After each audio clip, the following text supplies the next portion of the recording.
So if you were to look at developments, I've listed some of them. So your GDP, as we look at governance, development and performance, I have something to say on each of these.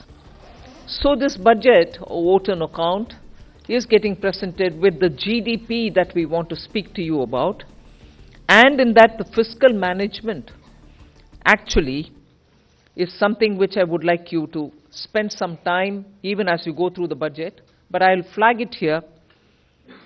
Bringing down the fiscal deficit in spite of very challenging times as per the announced consolidation path and with transparency and prudence.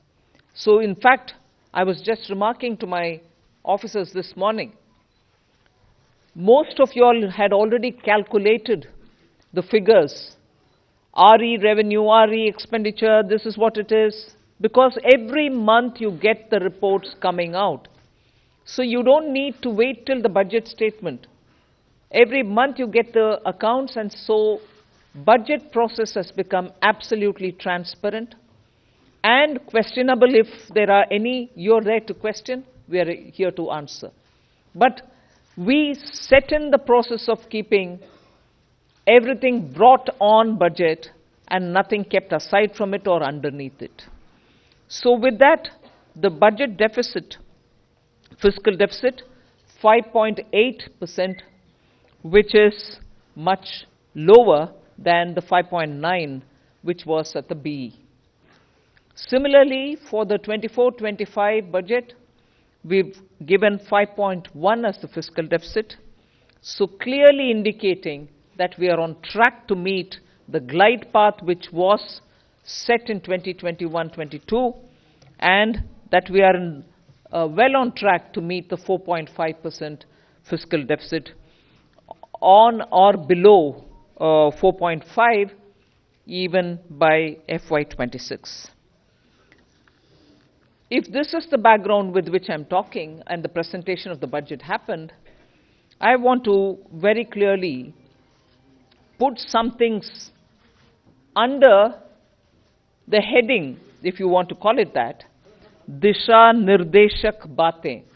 You must have heard the Honorable Prime Minister speak before the Parliament session, well before the sessions commenced.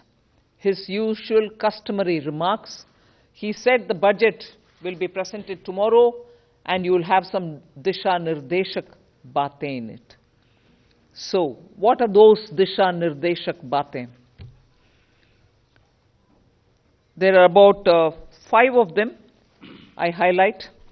Social justice as effective and necessary governance model. So it's not just a slogan for us, social justice, we'll have to work for Nyay. No. We've shown you that it is a governance model and a successful one at that. So social justice as an effective and governance, necessarily a governance model. Then 4 major caste groups, as we call it, as Prime Minister has emphasized, the poor, the women, the youth, and the Annadata. So Disha Nirdeshak Baatein, you have the second point. Third, focus on infrastructure. This year again, massive increases of capex happened in the last 4 years. This year too, there is 11% increase, resulting in a very recallable number, 11,111 crores. So continuing the trend of the last 4 years, where capital expenditure has been the route, one for revival earlier from COVID, and now for sustained growth towards Amritkal, towards the Vikasit Bharat goal.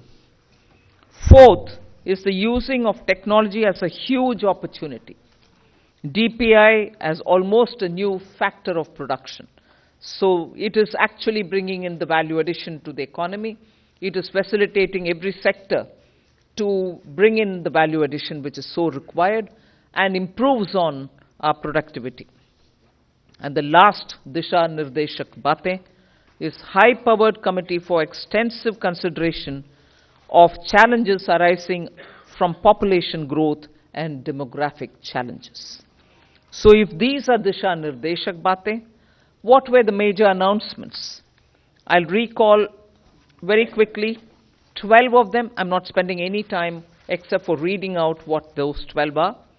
2 crore more homes under the PM Awas Yojana. We already completed nearly the 3 crore. Housing for middle class. Rooftop solar for at least 300 units of power generation every month, which will be muft bijli for the households. There will be some assistance and some kind of a funding which will be extended. So you're generating renewable energy, providing the renewable energy generators the free that which they would want to use, and over and above that, the surplus that they produce can be used for selling and earning money out of it. Enhancement of target for Lakpati Didi from 2 crore women to 3 crore women.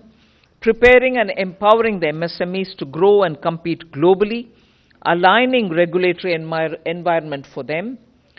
The 6th is making sure that the eastern region, and when I say eastern region, I'm not talking about northeast. Northeast will get the attention that they've been getting all the while. They will still continue to get it, and they will be on the top of our priority. But when I say the eastern region, I'm talking about Bihar, Jharkhand, Chhattisgarh and Orissa, making sure that they will become the engines of growth for the new Amritkal India that we are trying to use as a bridge towards leading to Vikasit Bharat 2047. And Eastern India, I've missed out on West Bengal, please add it. Bihar, Jharkhand, Orissa, Chhattisgarh and West Bengal. Next generation reforms will be carried on, building consensus with states and stakeholders for reform, perform, transform. 3 major corridors which are programs for railways, for logistics efficiency, and they have been explained. The important point that I want to highlight there is to make sure for Vikasit Bharat, you just don't need to build for better passenger convenience, you need to build for better passenger convenience. You need to give them safety. You need to shorten the traveling time for them. So one of the corridor is going to give emphasis for high density routes where passengers traffic is very high. We need to bring efficiencies and better safety in those areas. But for Vikasit Bharat, passengers need to move as they wish.